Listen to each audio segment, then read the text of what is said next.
Somebody's listening to this. They're open to it. They're receptive. They're like, okay, I need to fix my sleep, but I'm stressed at work. I've got young kids. There's just all these things in my life. I just can't sleep well. What's the first step? What do I do first if that's the position that I'm in? So also very tough question. So I look at it, there's like two buckets. There are elements that you can control, and there are elements that you cannot control, right? So child care is one that you have maybe, depending on the age, a little less control of, okay? So you have to sort of roll with that as that comes up. You have a work responsibility. You have to commute. I have patients, who I'm in New Jersey and they have to be in Manhattan at 7 a.m. So they're up at 4 a.m. to get ready and get on a train or a bus at 5 to be in Manhattan at 7. Can't do anything about that. Yeah. Okay? They're not going to quit their job. So their sleep is really squeezed. So the elements that you can't control, unfortunately, we have to live with. The elements that you can is what you have to address. And then you say, okay, when I can sleep, what is my issue? Am I not falling asleep? Am I not staying asleep? Am I uncomfortable in my sleep?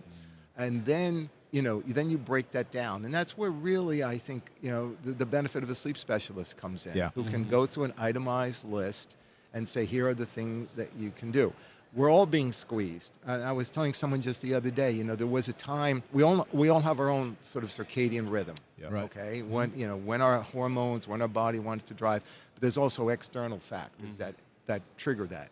And there was a time our sleep was very much dependent just when the sun was up and the sun was down.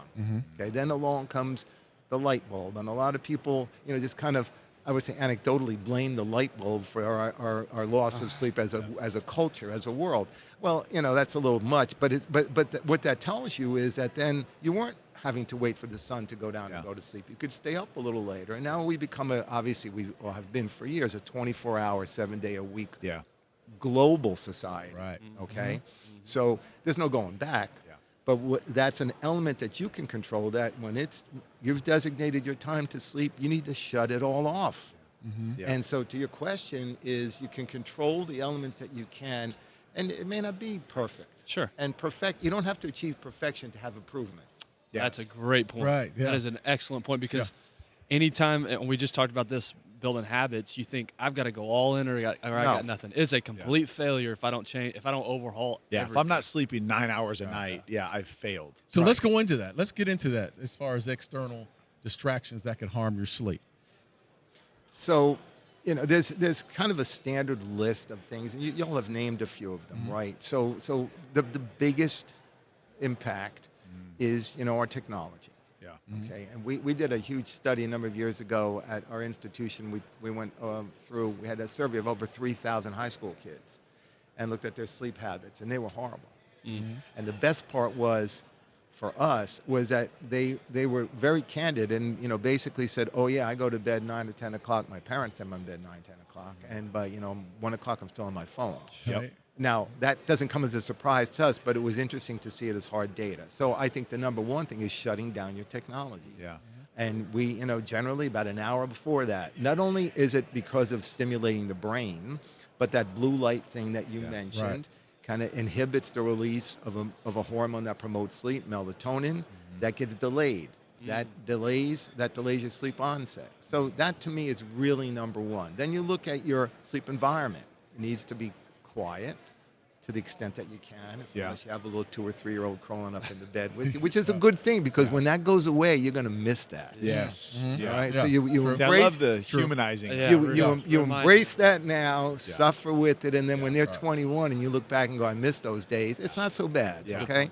So having said that, you control those things that you can. You say, okay, I want a cool environment. That's a mistake I think a lot of people make. You really need to keep your bedroom probably 67, 69 degrees. Man, would you tell my wife that? All Where's my wife? All right, victory. Yes. Victory here. Yes. I go through the Agreed. same thing. Agreed. Tell my electricity bill that, please. Wait a minute. You go through the same thing with your wife and you're the sleep expert?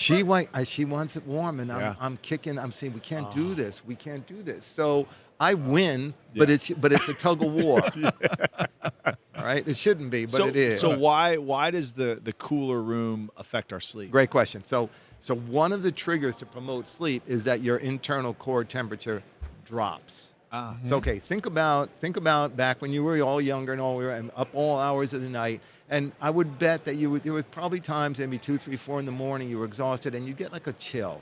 Like you Yes. feel like, oh, I'm tired, and you shiver.